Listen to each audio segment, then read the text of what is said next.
Well, let's speak now to the MEP Richard Corbett. He's the leader of the Labour group in the European Parliament and attends the shadow cabinet. Mr. Corbett, thank you very much indeed for being with us. We know that you personally were not in favour of Britain leaving the European Union, but do you now feel that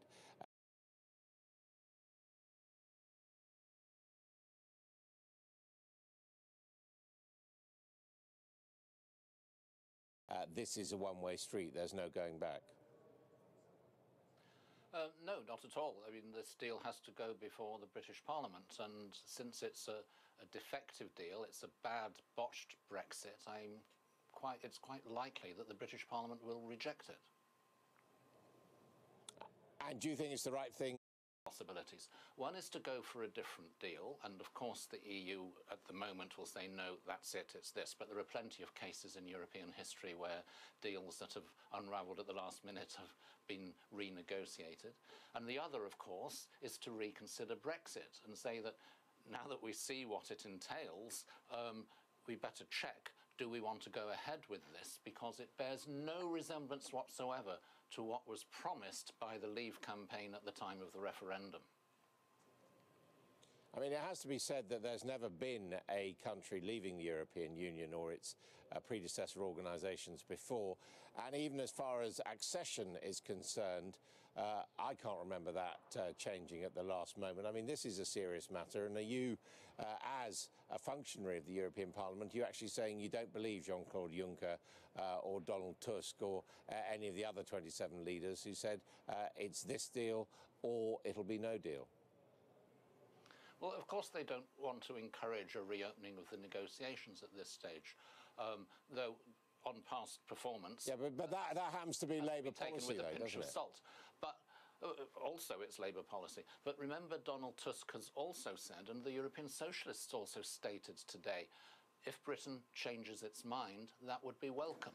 So let's also look at that option. And how does Britain change its mind, bearing in mind that we've got 90 Conservative MPs and the DUP, who are the dominant force in the Westminster Parliament at the moment? They're saying effectively they would prefer no deal.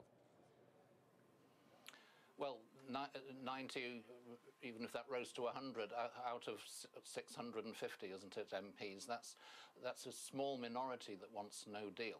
A majority in the House of Commons... Yeah, but the point is they are a component of the majority, and there wouldn't be a majority.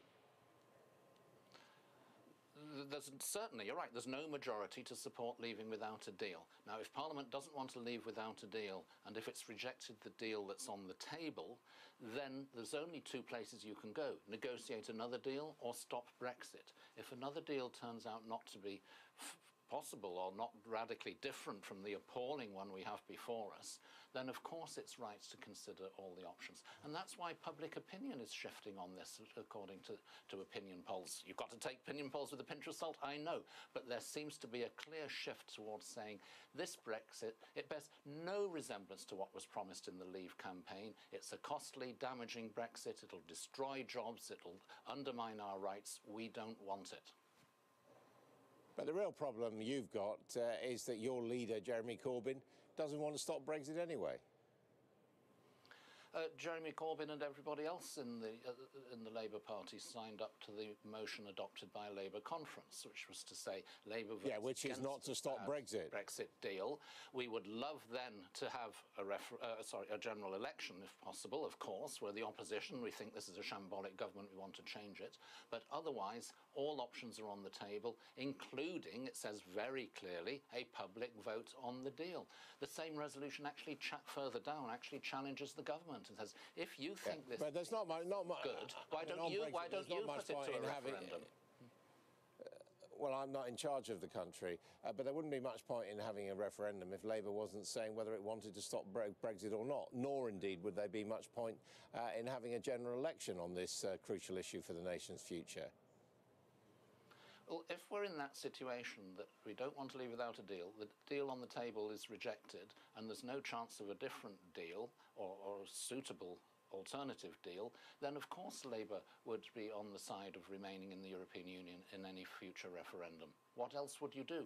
Go for a bad deal? Go for a cliff edge deal, one that's damaging the country? Of course not.